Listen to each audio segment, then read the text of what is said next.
इब नयद उपरे पुलिया चारथाकिया 49 नंबर NH पाइकमाल सतीभटा एयरस्ट्रिप के उड़ान योजना थी शामिल।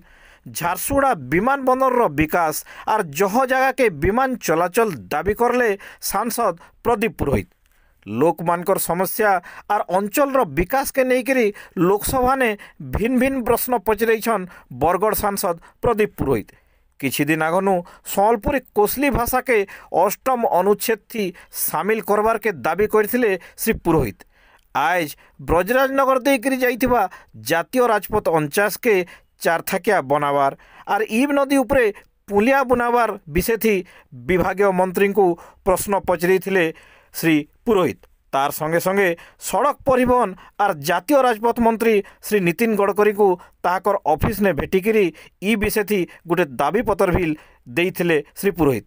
हेन्ता केंद्र सिविल एविएशन मंत्री श्री के राममोहन नायडू को भेटिकी उड़ान योजना थी पाइकमाल सतीभटा एयरस्ट्रिप के शामिल करवार दाबी करवार संगे संगे झारसुगुड़ा विमान बंदर के संप्रसारण करी झारसुगुड़ा देशर भिन्न भिन्न जगह मान को विमान चलाचल करवार लगी गोटे दाबी पत्र भी देइछन सांसद श्री प्रदीप पुरोहित।